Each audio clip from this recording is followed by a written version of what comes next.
Mazuma TV back in the building, man. What's going on, y'all? Shout out to Mazuma Nation. Shout out to the Mazuma Mob. We in the building as always. I hope everybody's having a blessed, beautiful, positive, productive day.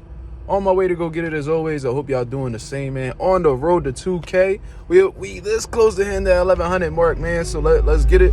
Let's keep the momentum going, man. Shout out to the nation. Shout out to the mob for making this possible.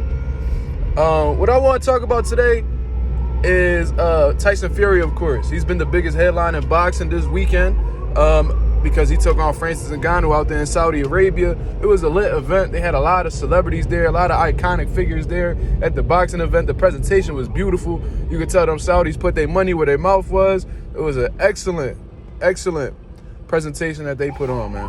Hold on, this ambulance out here tripping. But what I want to talk about specifically is Tyson Fury's performance against Francis Ngannou and Tyson Fury's moves moving forward. You know what I mean? Looking at the performance against Ngannou, obviously, it was clear that Tyson Fury didn't really expect much out of Francis Ngannou. I think he honestly believed that he was going to steamroll him, make the fight easy.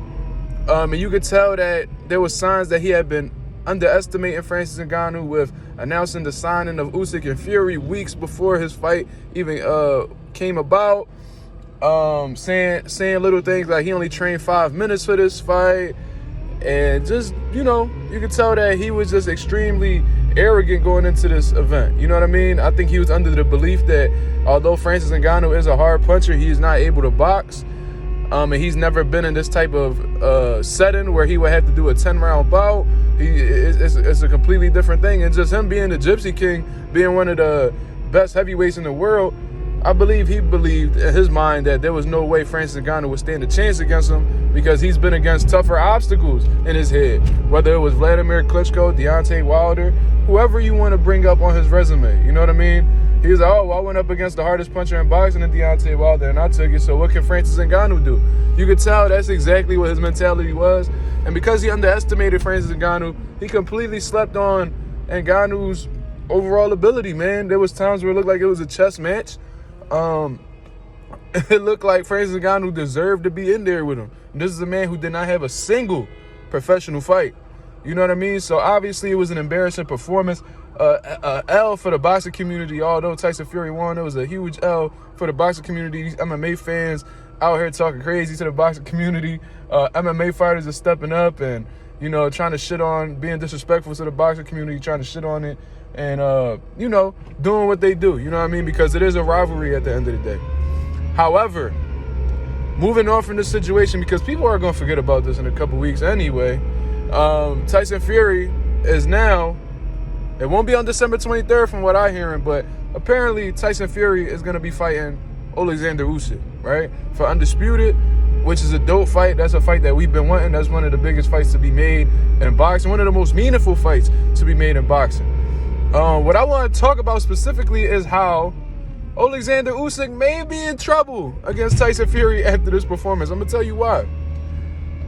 Being that Tyson Fury had been humiliated in this fight, he's pretty much been embarrassed in front of his people, which is the boxing community in this fight. Being that he understood that was not his best performance, I'm sure that this is all going to be factors that are going to extremely motivate him going into this fight against Oleksandr Usyk. Now, Usyk is a problem. Tyson Fury does seem to have trouble with guys who have boxing ability, smaller guys that have boxing ability, great movement, and stuff like that. We've seen it against Steve Cunningham. We've seen it against Otto Wallen. And I believe that Usyk is a cut above both of them guys. You know what I mean? So this might be a more difficult task, but what I'm talking about is Tyson Fury's mentality going into this fight. Considering that he just came off probably the worst performance of his career, and being that it was an MMA fighter getting one of the toughest fights of his career, which he's openly admitted, I'm sure that he's going to come into this next camp guns blazing.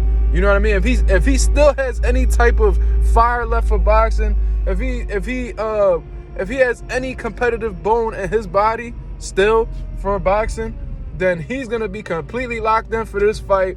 He's going to be ready for every scenario possible. He's going to be in phenomenal shape. He's gonna put his all into this training camp because I don't think that he wants to feel that feeling again that he felt that night.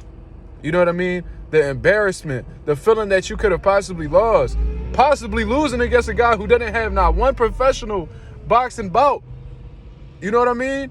Taking all of that into consideration, I'm sure he felt horrible.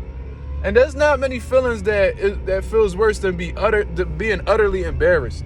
You know what I mean? I can speak on that from experience, and I'm sure a lot of people can as well. It don't even have to be from a boxing aspect. I'm sure it could just be from life in general. You know what I mean? So I'm under the impression that Tyson Fury is going to come out snapping in this next fight. I'm under the impression that he's going to come out in a different zone in this fight. And if that is the case, Oleksandr Usyk may be in trouble, man. He's already undersized for the weight class.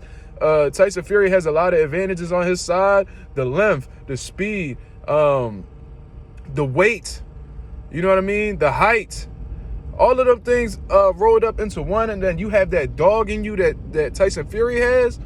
I'm sure that he's going to bring out every tactic possible to utterly destroy Oleksandr Usyk. You know what I mean? The leaning on him, the dirty tactics. You seen him throwing elbows against Ngannou. It wouldn't be far-fetched if he threw an elbow at Oleksandr Usyk. The pressure that he's going to apply on Usyk. Usyk's going to have to be as agile, slick, and as mobile as possible because he can't afford to sit on them ropes.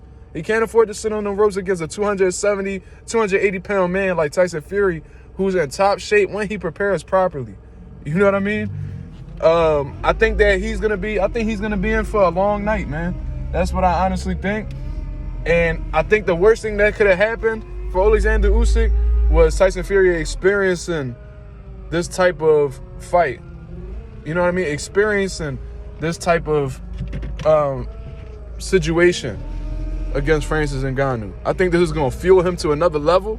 And I think because of this performance, he's going to be in another zone come the time that he faces Oleksandr Usyk. You know what I mean? So hopefully Usyk is prepared. You know what I mean? Hopefully he's confident. And you could tell he was confident after that performance. He may feel like Tyson Fury is on the decline, what have you. He might have seen a lot of holes in his game defensively. But so we'll see. But I think that this is going to motivate Tyson Fury to the max. I think he's going to feel invigorated. I think he's going to be extremely motivated. And somebody like Tyson Fury that's already as good as he is, extremely motivated and being locked in camp and really giving it his all, that's a dangerous man. So that's my thoughts on the situation, man. Y'all let me know what y'all think below. This is Mazuma TV. Shout out to the nation. Shout out to the mob for checking in. I'll holler at y'all, man. Peace.